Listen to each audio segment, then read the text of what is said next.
Right, let's go ahead and get started.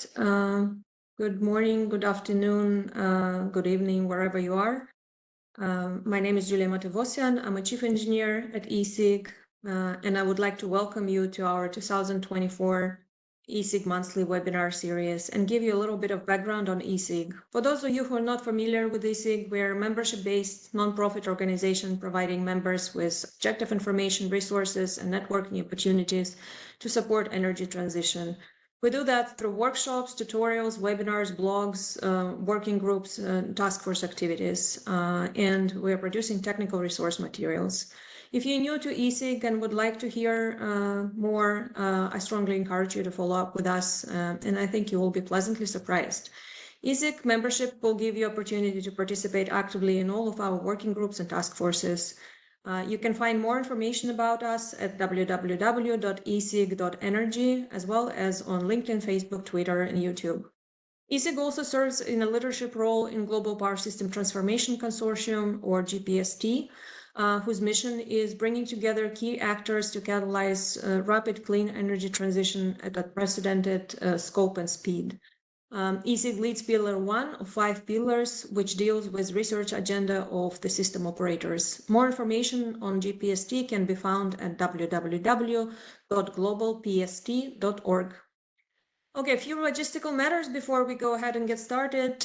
First of all, the phones will be muted for the duration of the webinar to avoid any unnecessary distraction. For the Q&A, we are using Slido platform. So to ask your questions, please go to slido.com and enter ESIG 15 as the event code. The instructions will also be posted in the chat. You'll see a thumbs up button next to the questions, and it will allow you to cast your vote and help us prioritize the questions that are submitted. We plan to save about 10 to 15 minutes for the Q&A at the end, and then we'll wrap up at the top of the hour. An email with a link will be provided once the video has been posted. We also plan to provide short responses to all unanswered questions after the webinar. So please don't be afraid to ask your questions through Slido. All right, so the topic of today's webinar is measures to address stability issues in Fingrid. Fingrid has been using extensive series compensation, power system stabilizers, and power oscillation damping controls to increase system transfer capabilities since 1990s. Power oscillation damping have been used on HVDC links and SVCs and wind power plants. In the recent years, the massive integration of inverter-based resources has exacerbated classical stability issues, as well as introduced new forms of stability concerns. You'll hear about proactive steps that Fingrid has been undertaking to address this issue so far. Additionally, this year, Fingrid is planning to introduce requirements for stabilizing behavior of wind and solar power plants and looking towards piloting grid-forming controls on wind power plants. So I would like to welcome our today's presenter, Antti Harjula, who is the head of Power Systems Engineering at Finnish transmission system operator Fingrid. Antti has been with Fingrid over 15 years, working on different system analysis, power system planning, and modeling topics all of these years. He has special interest in integration of renewable energy and has also been visiting researcher at Imperial College London, where he analyzed the impact of wind power control tuning on system stability. I've met Antti a couple of years ago and realized that Fingrid is one of the best kept secrets as they test and implement very innovative solutions in the system, but you rarely, if ever, hear about it. So now there is time to break this pattern and spread the word about Fingrid through this ESIG webinar.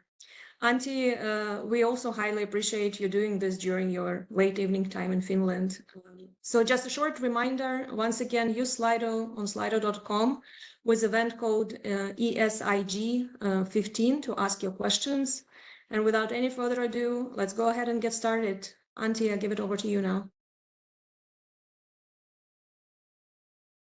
Thank you, Julia. And okay, now you should see my slides. Yes, we can see. All right, great. So thanks for the introduction also, and it's my pleasure to be here today. I think it's such an interesting time in the transition of power systems, and if we can share each other learnings from different parts of the world, how we are addressing these new issues and existing issues, I think it makes it a lot more efficient. And I hope my presentation will give you some ideas of how we are doing things, and hopefully there's some things that you can take home with you and maybe look into them as well in your part of the world.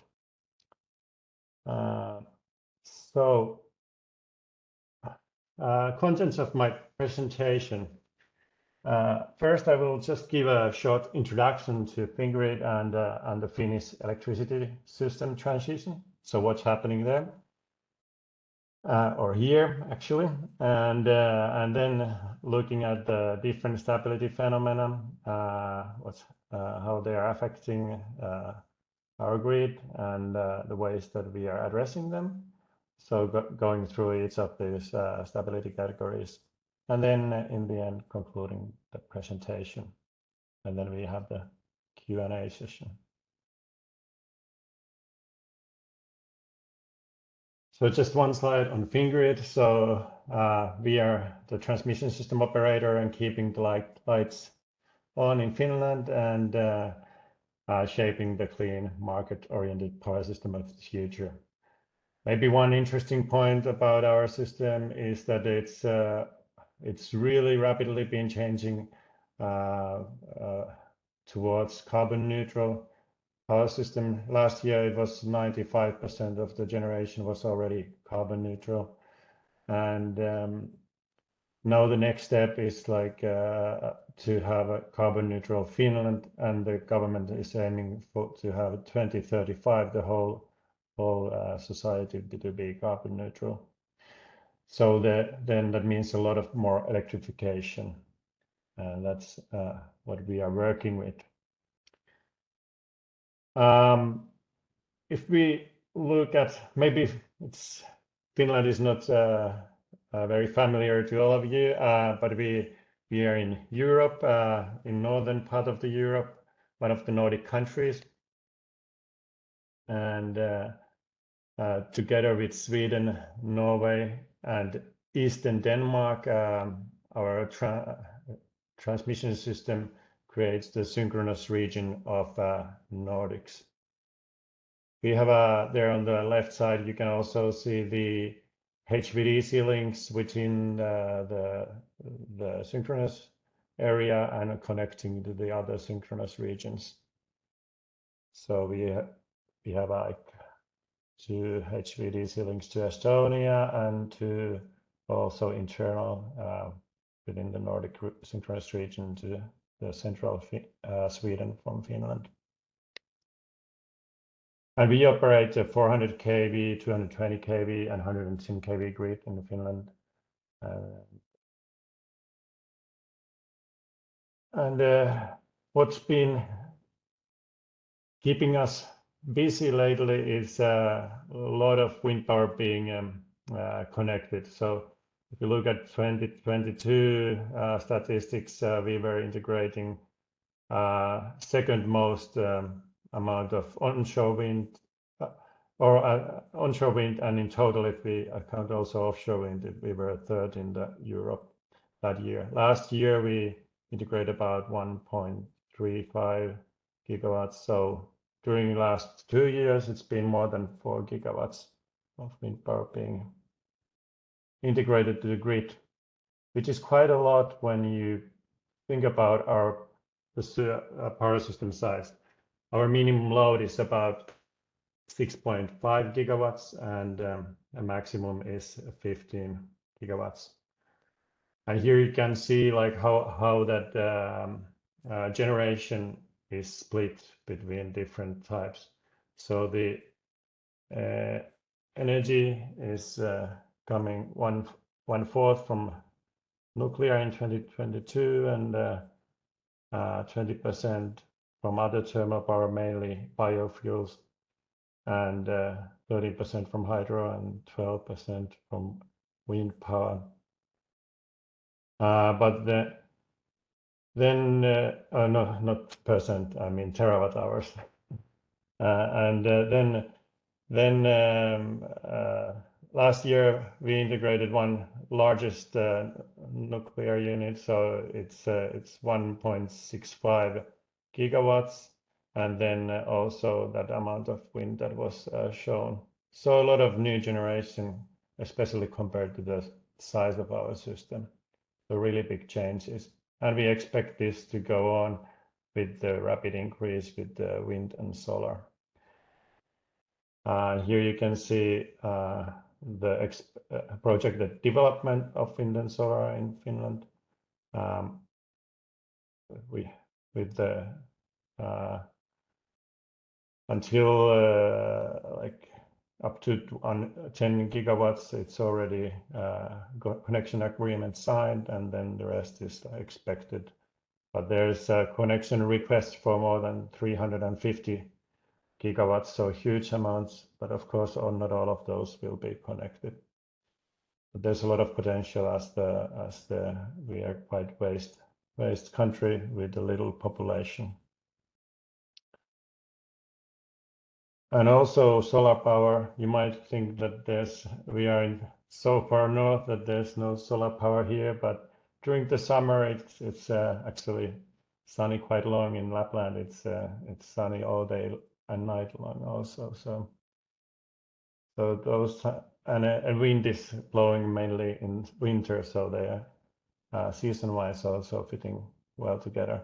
But even though solar power capacity is increasing a lot, energy-wise it will be about 1/10 of what we get from wind power. And that new generation is needed to electrify the industry, data centers, hydrogen production, electric heating. So moving from burning fuels to electric boilers and heat pumps, and also transportation being electrified. And how it's regionally set. So the new production is being built in central and northern part of Finland, especially the wind power, but the majority of the consumption is in the south, and that's why we actually need to build a lot of new transmission lines to transfer all that power, and that you can see that on the right side. The red lines are the new 400 kV lines that we are constructing or planning, and the blue ones are the existing ones. The 110 kV grid that extends is meshed below, and it is extending the whole country. It's not shown in the figure. This is the main transmission level, so the 400 kV. And what does it also mean? It's that not just energy-wise we get more in the capacity, there's more capacity, but the instantaneous share of wind and solar power, so the inverter-based resources is rapidly raising. So here on the right side, I draw a figure from our system for the last 30 days. So it's varying between about 10% and 50% during the last month. So sometimes it's fully synchronous machine dominated, and sometimes becoming more like IBR dominated system. And on the left side, you see that when we go forward from now where we have the peak like 50%, a little more, we expect that by 31 we will have some hours that it will be 90% IBR penetration. So rapid change there. And if you have been following this the webinars, I was seeing there's a lot of talk about the impacts of the IBR on stability. So as they are not having the same stabilizing impact as the traditional synchronous machines, then there has been new stability phenomena introduced, and especially like the converter-driven stability and resonance stability electrical. And to study these new types of stability, we need more accurate models. We need new ways to analyze and mitigate these issues and monitor these issues. So just put here, like on the synchronous system level, the frequency stability is of course the major thing that is being studied, and but also the rotor angle stability. So the inter-area oscillations between different regions in the Nordics. And within the Finnish power system, then the main things are voltage stability, resonance stability, converter-driven stability, but also in some sub-regions where we are exporting from a weaker system through weak connections, the main grid, we see those local inter-area oscillations that we need to take care of.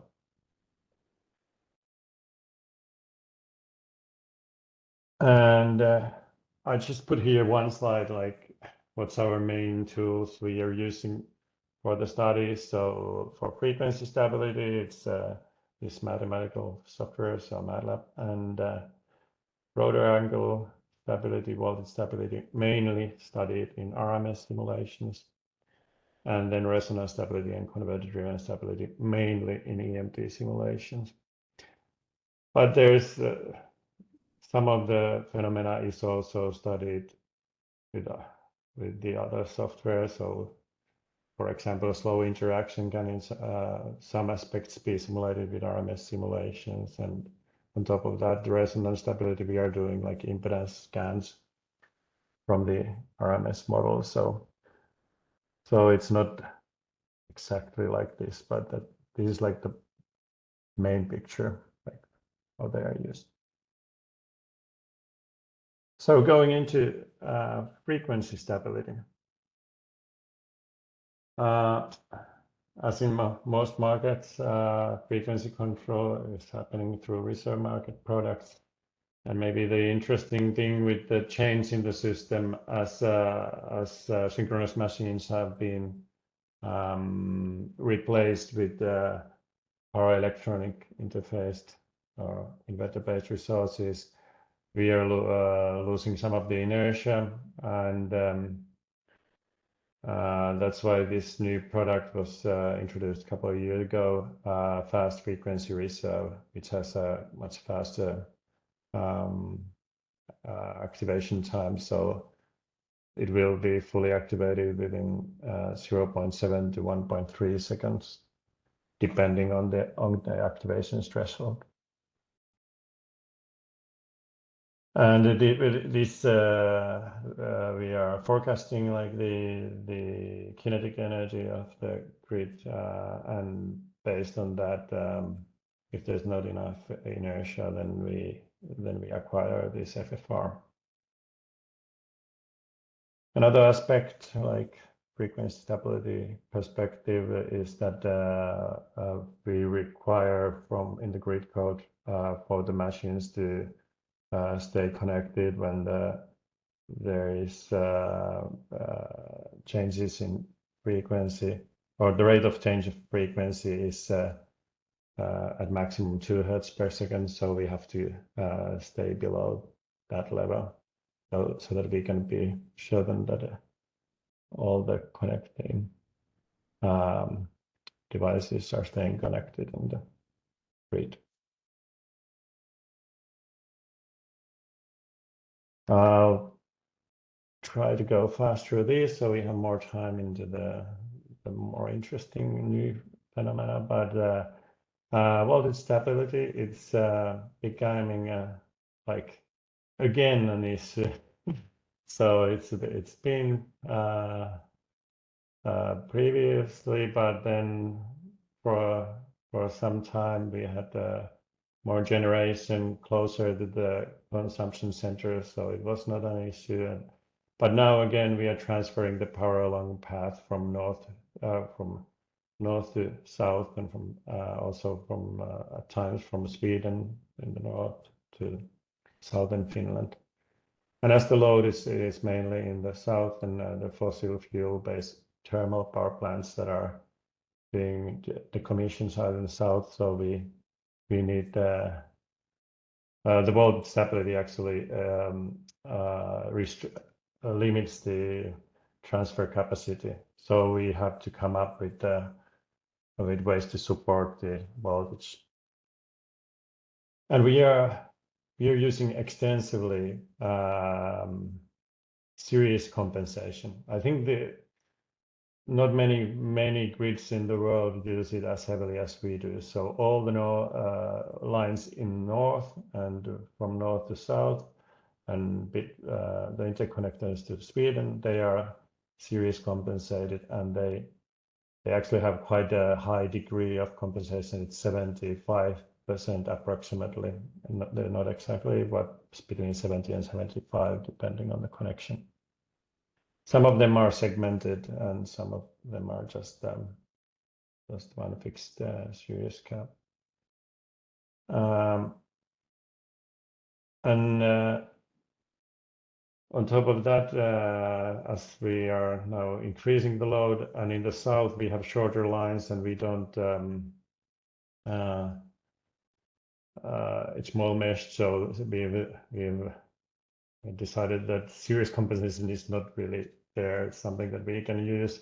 So now we are building a lot of shunt capacitors to increase the transfer capability. And the dynamic voltage support, we are series caps are great in that perspective, that they also give that. I have the next slide on showing how much it helps. And then, but on top of the series caps, we also have an SVC in Kangasala in the middle of the southern part of Finland. And then we are now applying to STATCOMs, or they are being acquired actually currently. And dynamic voltage support is also required from all power plants larger than 1 megawatt. So including wind and power, solar power, and BESS. So how does that those solutions help the system? So looking at the series cap, so if you have a high transfer from north to south before the dimensioning fault, they would produce like 1.5 gigawatts of reactive power, and after that N-1 contingency, they provide almost 3.5 gigawatts. So we get a massive amount of dynamic compensation from them, and that increases the transfer capability a lot, which is seen in the figure on the right, in the middle one of the bars. And on the right side, then when we add more shunt compensation in the south, then we can increase the transfer capability even more. So we get about the double the transfer capability that we would get without any compensation. And then going to rotor angle stability.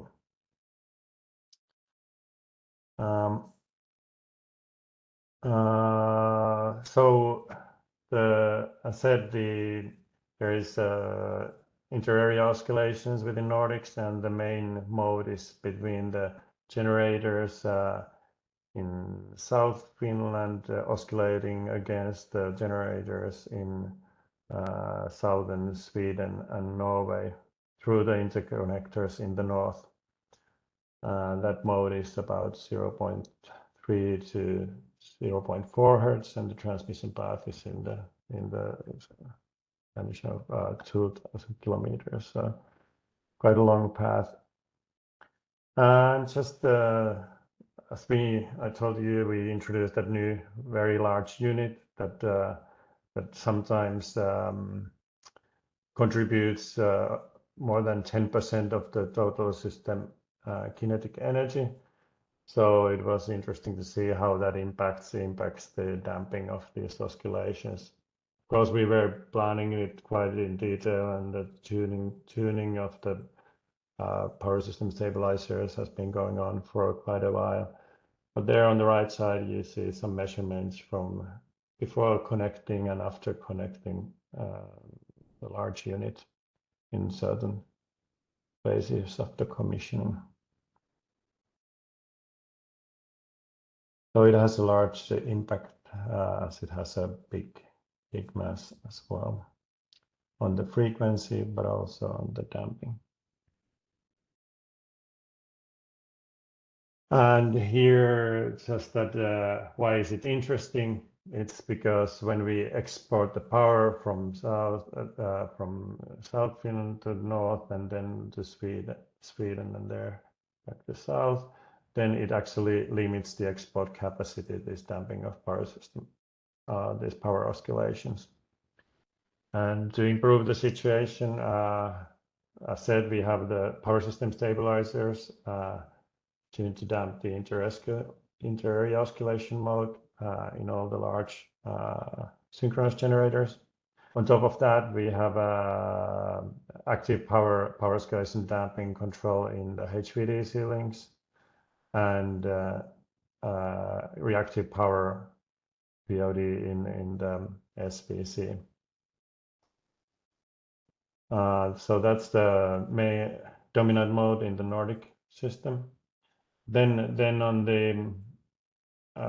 the right figure here, that's the Lapland grid. So we are connected via the 220 kV grid to Norway, and there also the transfer capacity from Norway to Finland is at times limited by the damping of the oscillations. And we were basically, because of that, we were not able to would have not been able to connect any new generation there. But then we required from the wind power plants that wanted to connect there that the damping shall not decrease when they connect. And even though these wind generators, they are kind of decoupled from the inter-area oscillations from the active power side, but through the voltage control, they can contribute. And of course, because they are increasing the power transfer through the corridor, they do decrease the damping. So to keep the damping on the same good level, then they had to put in power oscillation damping controls. So these two latest larger wind power plants being connected there, they have been equipped with reactive power oscillation damping circuits. And actually, we did test that where we during the commission where we opened the ring here, and then we saw that it's damping the oscillations as it should.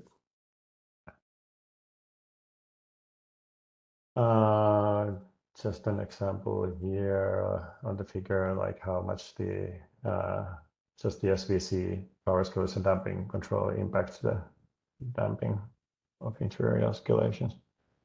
And also mentioned that the series compensation is very efficient in improving this as well, as it reduces the electrical distance between the regions. And a word about the monitoring as well. So we have this virtual supervisor that monitors frequency, voltages, and flows. It calculates the damping of the system dominant mode and the frequency of the dominant mode from the AC interconnectors flow. And then we can see that in real time, and it also, when there's some certain things happening, we get an automatically a message about what's happened there. On top of that, we are also have a dynamic supervisor, which is semi real-time dynamic RMS simulation, so it's calculating like every 30 seconds or every half an hour the damping of the grid. So getting the RMS model of the control system and of the Finnish side, and then connecting with one of the base cases of the rest of the grid, and trying to approximate the damping. And then we have also now introduced the VAM system that we are looking into how to get the best use out of it. Also from the rotor angle stability monitoring perspective, as we basically put it in for the converter-driven oscillations, which was of interest for us. Rotor angle stability, very basic stuff for all the electrical engineers, but one of the things I'd like to kind of show is that, well, how we do the validation. So the capability is confirmed by simulations by the vendor in single machine infinite bus, and then sometimes confirmed also with the Nordic model simulations. And in special cases also we do real life short circuit tests, which I don't think many TSOs do, but for example, now that we commissioned the large new nuclear power plant, we did real three-phase fault in the 400 kV grid, just arranging it so that it's not really affecting the customers too much, to see that in safe conditions that it can ride through the faults. Then going to resonance stability.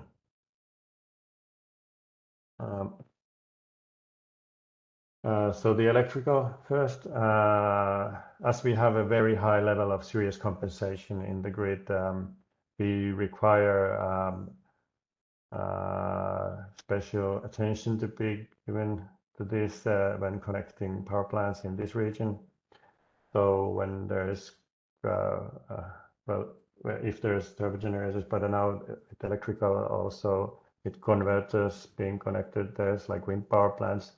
The main issue is with the doubly fed induction generators. So induction generator effect, you could have harmful interactions between the series caps and them and the wind power plants.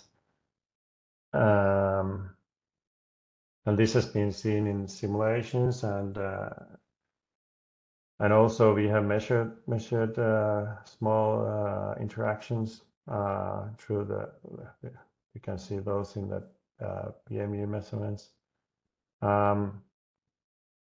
But we have introduced protection requirements for SSO protection, also damping requirements, and modeling and instrumentation requirements. So on the next slide, basically there's background studies being done, and then but now with the project specific studies, when somebody is connecting, they deliver an EMT model and projection concept. Then the risk is assessed based on the network and device impedance scans, and then we also run time domain studies with large scale EMT model with the manufacturer provided project specific model. And sometimes it comes to that we have to require better damping, for example, for some certain frequency range. That mainly been issue with some doubly fed induction generators. Then also the torsional interactions, so SSR and sub-synchronous torsional interactions. So as we have the large units connected to next to the HVDC links, we have analyzed or requested the link manufacturer then to analyze the risk when it was taken into use. And also there was a large nuclear unit was planned to be connected in the middle of the meshed series composite grid. So there was a large study done on that. And based the studies were done first like frequency scans, then EMT damping torque and time domain analysis with SIGREP benchmark model. And the SSTI study, which was done by manufacturer, and decided to put a sub-synchronous damping circuit in the HVDC system. And there's also there is a sub-synchronous oscillation monitoring and that link. With the turbo generator, where this has been studied also with the existing power plants. So first doing frequency scans, then perturbation analysis and time domain analysis. And all the large turbo generators, the ones are equipped with SSO monitoring. And if it's seen needed, then with protection as well. Then to the part that is now given almost, well, with the resonance stability electrical, the most attention in our work is the converter-driven stability. So as the wind power has been connecting quite heavily in a certain region in Finland, especially on the west coast, there's now 4,000 or 5,000 megawatts of wind power just connecting along the west coast, and you can see that one line going through there with one line connecting in the middle of that. So I will show you in the next slide something that we have seen there. But we have been doing this converter-driven stability rescreening for the next 10 years, how it's developing, and we are using this equivalent short circuit ratio based on the SIGRE paper on the connecting wind farms to the grid. So this calculation is like a risk indicator that we have been using. And you can see here that, for example, in 2025, the minimum in minimum synchronous generation case, if you do there, like for each power plant, worst contingency in the way that the ESCR goes to lowest value, then what is the value and what is the average value in that region. So we can see that without any mitigation methods, it's getting really low, below like down to 0.4.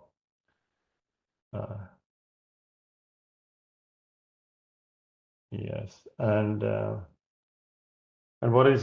what's happening there with the wind power plant voltage controllers? They have been tuned separately previously, so just taking into account surge ratio of the connection point, like in exceptional contingency case, but still just with that power plant and the grid fault current capacity.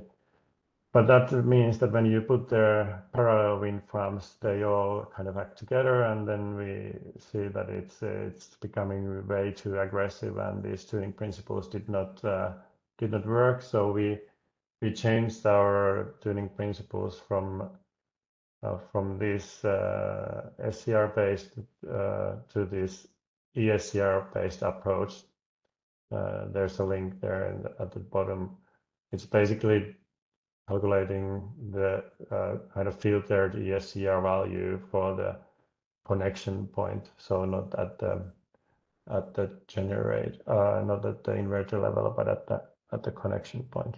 and that value is used for the plant level control, voltage control tuning. And so before, so we've seen these oscillations in the grid.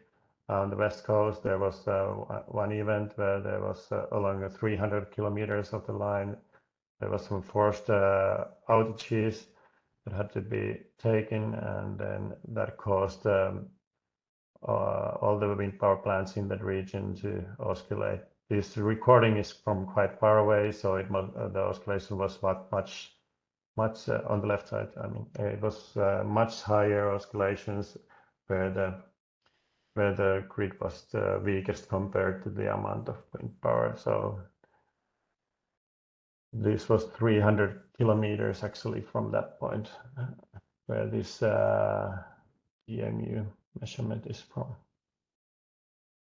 And there on the right side, then when we were doing simulations with the large-scale EMT model that we build, so it has all the manufacturer models of all the wind power plants in the region. So we can see that with this scenario of 2026 or 2025, we could not run them with full power without losing the stability if we had not done any corrections or mitigation measures. And here we have the mitigation measures that we have been taking into use based on these wide studies. So we retuned the voltage controllers of the wind power plants, and now we are starting to request very fast initial voltage response from the new IBR, which basically most likely means inverter level voltage control on top of the power plant level control. Then we are building a synchronous condenser there in the northern part. 2 STATCOMs with grid forming controls being purchased. And now we also set the requirements for grid forming control for BESS. So BESS power plants, battery energy systems, they need to have grid forming capabilities. We have been curtailing power last summer when there was an outage, and then we have been changing the reactive power mode needed in a special case where there's a bad tuning on the controller, and we have not yet managed to do new tuning for them, and also adding new control monitoring capabilities. So then to the conclusions. Well, it's very interesting as the power system is changing more rapidly than ever. So imagine like 5 gigawatts of new generation being connected just during the last 2 years in the system where the minimum load is like 6.5 gigawatts. And although like said, we have like 95% of generation already carbon neutral, still the decarbonization of the society requires a lot more renewable generation. And we will see very high instantaneous penetrations of IBR in the future, like said there. And while the traditional stability phenomena still needs to be considered, and actually it's kind of reappearing because the generation is being built in a different location, and then you need to transfer it, then you have again like voltage stability issues. The major thing now is still the new stability phenomena that requires new solutions. And the modeling studies and operation and monitoring are all becoming more complex and resource intensive. That's what we are seeing. As there's so many cases that need to be analyzed and so detailed models that we see that with some not so detailed models, you don't see the same issue that you see with detailed models. But we've got some really good experiences comparing now measurements and seeing the same issue in the model, and we are pretty satisfied with the modeling capabilities currently. And then the last point, solutions exist, but there's still a lot of innovation needed, and especially like grid forming controls for the other than BESS systems, so wind power plants, solar power plants. I think those are the key to have a cost-effective or cost-efficient transition to carbon neutrality. So thank you. And just, I really believe it's the most interesting time to be an electrical energy engineer, as we can save the world.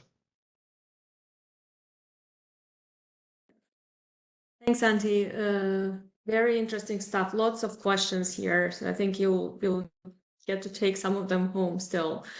So the most popular question is mine, so I'll ask first. You mentioned the requirement is to kind of write through 2 Hz per second rate of change of frequency. I was wondering, what is it based on? So kind of like, what are you trying to protect against by keeping rate of change of frequency limited to 2 Hz per second? No, I mean, for example, the generators, etc., have been like historically been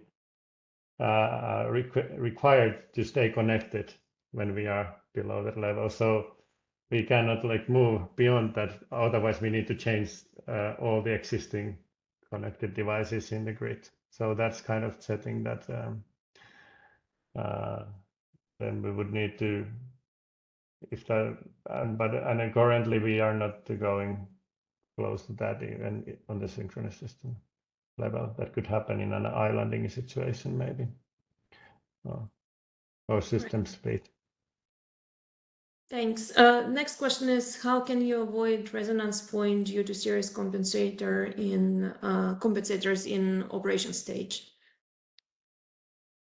Well, of course, if you see that something, so we do the line analysis offline so that we don't have the risk, and we have already like analyzed all different probable and slightly improbable operating conditions and see that they are operating stable. But if we would see now in the measurements that after some switching you would see a resonance there, then of course the first thing would you could try to undo that switching to bring back the previous operating situation, and then do adjustments by, for example, bypassing series caps to be able to do that switching that you need to do. So we have sometimes done it that we have bypassed series caps to create operational conditions for certain outages, so that it's safe to do them. Do you have, it's related questions, not here, but I just had it. Do you have some kind of real-time monitoring that will tell you, kind of monitors for oscillations and will alarm the operator? Yeah, so on that one slide, I had that. So we have a VAM system that where we get all the PMU and VMU, so WMU, so waveform measurement unit data and phase measurement unit data are going in there, and we do have that available. But it's I think it would we are working on making it more like easier to use for the operators. It's more like an engineering tool currently. So but so we are only if we are doing certain like exceptional like commissioning testing or something, then we have people watching it online. But then we have some other like the virtual supervisor for the inter-area oscillation monitoring. But for the sub-synchronous oscillations, we don't have that many WMUs yet that we would see all the frequencies, for example. But we are installing more of those in the coming year. Thank you. Have you seen issues related to fault-induced frequency events due to widespread voltage depression plus converters' limited response? And then the comment is that serious compensation can make things worse there. Fault-induced frequency events. So basically, like if you're seeing widespread reduction in voltage and that causes a megawatt reduction from inverter-based resources and causes frequency events in turn. Well, we haven't seen that, but other interesting like fault-induced when you have a frequency event, then when you have these power oscillation damping controls or BESSs, if you have an input that is speed or the frequency for the damping control, then you will see large voltage oscillations or you can have large voltage oscillations in frequency event. Even you wouldn't want to have those. So then we had to do some retuning of those controllers. Interesting. Next question is how FFR is used by Fingrid. Is it step response type or is it small group coefficient proportional response type? So I think it's so you saw there like there was this activation time depending on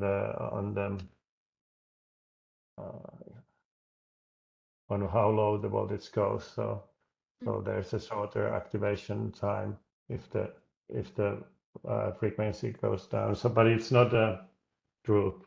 So it's when you hit that limit, Like and a step response, so it's then it's a fixed. separate, yeah. Mm-hmm. And it's a Nordic solution, so it's not just Fingrid solution, this FR. Got it. But yeah, ORCAD solution is the same. It's also step response. The owners of wind farms with POD enabled required to be compensated for this, like for ancillary service. No, there's it's a requirement in the grid code. Insert like for example that in this certain region when you connect there, as it's stability restricted, you have to have a POD. You have to basically it's a requirement that you cannot make the damping worse, and that means that they have to put in a POD. So they are not compensated for that, but they can connect, which is very good for them. Good point. How does the process for POD tuning of wind power plants looks like? Who determines the parameters? Grid operator, power plant owner, or other stakeholders? For wind power plants, we did it so like I think the first plant that we did, I think it was the first one in the world, to my knowledge, and it was like a cooperation with the wind plant owner. So we gave them like a equivalent of the grid region where you could see the same oscillations, so they could run their own simulations and try to tune their POD, and then they delivered us the model and we tested how it works in the large scale model, and if we see the same response, and then it was also in the commissioning test. So we actually did it together, and there's a paper published about it. Mm-hmm. And for that I was wondering, but then for all next plants, are you working with each one in a similar way? Yeah, so at least until now, but we have not requested POD anywhere else but in the Lapland grid. So we have not seen the need for them, at least not yet, to for example, damp the inter-area oscillations, the dominant mode in the Nordics. But because we have seen that the rapid power voltage control response, we require 1 second raise time, so it basically has been fast enough to have a good phase shift in inter-area mode to have a positive impact on the damping. So all the power plants have had a positive impact on the 0.3 Hertz mode previously, but now due to these new type of tuning that we are doing, taking into account the parallel IBRs. The damping impact is not so good anymore, but it's still like more like a passive. So we see that if that they shouldn't make it worse. So in the sense, it would be on the positive side. Sounds good. So the next question is: are there any grid-connected, grid-forming inverters currently installed in Finland? Not yet. We have done a lot of simulations, and now, as said, we are purchasing those 2 grid-forming STATCOMs, and there is a grid-forming requirement for the BESS project, so there is customer BESS projects that we are discussing with the manufacturers how they can so they understand the requirements correctly. So a lot of things happening there, but none of them yet connected to the grid. Got it. Next question is, are voltage stability issues getting worse at light load conditions with only nuclear and inverter-based resources online? How is it handled in real-time operations? Yeah, so voltage stability issues, I would say those are mostly like with heavy load, and especially like load situations where we have only wind power, so you have to transfer it long distance. So but it's still been at the level that we haven't to do any special what are these like operations, but we for example, I see that we could we are actually planning like what kind of solutions to have for those situations currently. So which are the operator like things that we need to do. So we are actually in the process, because we are seeing these things becoming worse, and we are and it takes time to develop the grid, so we need to have like more tools for the operators meanwhile. So for that, not ready solutions. Of course, there are things that we can do if really needed to keep the system safe. But then on the light load side, there's not been really that much issues. All right, so I'll skip 2 questions, get to the one. I think we have time for one last question, so I'll take this one. How do you use EMT environment in Fingrid for what type of studies? How wide area you're looking at? So currently, so first wide areas. So we had the whole model modeled in PSK or in the EMT for quite a while, but then previously the studies were done with only like looking at certain generator or for black start some small area or so. But now with the converter driven oscillations, we started to model all the generators, so wind power plants first in the west coast, and now we extended the model to have the whole Finland, and it has currently like something like 130 detailed manufacturing models of the wind power plants, and all the over 10 megawatt power plants are modeled there. So we run mostly now we run the converter driven stability analysis on that model, and we do it for planning purposes and designing like these future solutions, but also we have been now running those for the operational situations to see if there's a need to curtail wind or do some adjustments to the control system. So that's I have two more follow-up questions on that. How long does it take to run one contingency in this full-scale EMT model? And then how did you succeed to get EMT models for these plants? Well, I think it's a good cooperation with the major manufacturers that are building in Finland. So we've been able to discuss with them and basically first getting a proxy models. And as we have already had detailed RMS models, dynamic models, so we could parameterize the proxy models as we got like version specific proxy models. So we could then parameterize those based on the RMS models, and the response seems to be pretty good. And all the new power plants, we get the detailed models, so it's a requirement for all the new connectors. So we get the models from them. But then, what was the other question?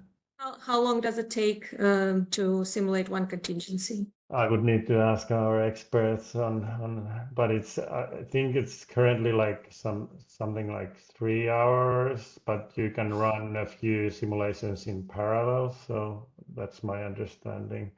So you can like run many contingencies at the same time because you can run them on parallel. Right. Yeah, I'll put the question on Slido, so maybe you can follow up. I would be interested. But I'm not an expert. I would need to ask our experts who are running the studies. Sounds good. Thank you. All right, so we're actually past the top of the hour, so I'm going to need to wrap up. I would like to say thank you, Antti, for this really interesting, informative presentation, and the audience for your attention and great questions. There is a whole lot of questions on the Slido still. As I mentioned earlier, an email will go out once the video has been posted, and we'll answer, or Antti will answer all the questions we didn't get to, and we'll post them as soon as we have them. The next webinar will be from the joint GPST ESIG webinar series, and will be on advances in the use of probabilistic resource adequacy methods, and will be held on February 26, and will feature Aidan Tui from EPRI. Further information on all of our webinars and meetings can be found on our website at www.esig.energy under events, and in our newsletters and informational emails, and you all are invited to attend. Also, please keep an eye on our spring workshop that's coming up in Tucson, Arizona in the last week of March. Antti, thanks once again for your presentation and for staying up so late. And all of you, thanks for your interest. And we look forward to seeing you again in the near future. And in the meantime, everyone, take care, stay safe, and thanks for your participation. See you soon.